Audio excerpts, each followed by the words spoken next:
പീരിയഡ്സിന്റെ സമയത്ത് ശക്തമായിട്ടുള്ള വയറുവേദന ഉണ്ടാവുക, അല്ലെങ്കിൽ ഒരു മാസം ഒട്ടും പീരിയഡ്സ് ഇല്ലാണ്ടാവുക, മാസങ്ങളോളം പീരിയഡ്സ് ഇല്ലാണ്ടാവുക, ഒരു മാസത്തിൽ പലതവണ പീരിയഡ്സ് വരിക, അമിതമായിട്ടുള്ള ബ്ലീഡിംഗ് ഉണ്ടാവുക, മൂഡ് സ്വിങ്സ്, കൈകാല് വേദന, ബാക്ക് പെയിൻ എന്നിങ്ങനെയുള്ള സിംറ്റംസ് ഒക്കെ പീരിയഡ്സിൽ ഉണ്ടാവുമ്പോൾ പൊതുവേ കേൾക്കുന്ന ഒരു കാര്യമാണ് ഇതൊക്കെ സാധാരണമാണ്, ഇതൊക്കെ എല്ലാവർക്കും ഉണ്ടാവുന്നതാണ് എന്നുള്ളത്.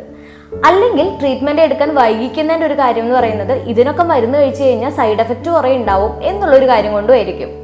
പക്ഷേ ഇതൊന്നും നോർമലായിട്ട് ഉണ്ടാവുന്ന ഒരു കാര്യമല്ല.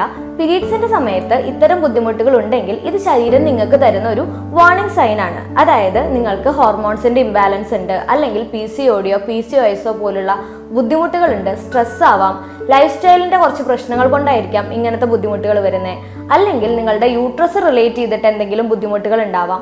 ഇത്തരത്തിലുള്ള ലക്ഷണങ്ങൾ ഉണ്ടാവുമ്പോൾ ഇതിന്റെ കാരണത്തിലോട്ടാണ് ആദ്യം ചെല്ലേണ്ടത്. കൂടുതൽ കാലം ട്രീറ്റ്മെന്റ് ഒന്നും ചെയ്യാണ്ടിരുന്നു കഴിഞ്ഞാൽ പിന്നീട് പ്രഗ്നൻസിയുടെ സമയത്ത് ബുദ്ധിമുട്ടുകൾ ഉണ്ടാവുക, അതുപോലെ തന്നെ ഹോർമോൺസിന്റെ ഇംബാലൻസ് കൊണ്ട് നിങ്ങളുടെ സ്കിന്നിൽ ഇഷ്യൂസ് ഉണ്ടാവുക, മുടികൊഴിച്ചിൽ കൂടുക, വെയിറ്റ് കൂടുക, അതുപോലെ മെന്റൽ ഹെൽത്തിനെ തന്നെ ഇത് കാര്യമായിട്ട് ബാധിക്കാൻ സാധ്യതയുണ്ട്. സൈഡ് എഫക്റ്റ് ഇല്ലാണ്ട് ആയുർവേദത്തിലൂടെ ഇത്തരം ബുദ്ധിമുട്ടുകളൊക്കെ പൂർണ്ണമായിട്ടും മാറ്റിയെടുക്കാൻ സാധിക്കും.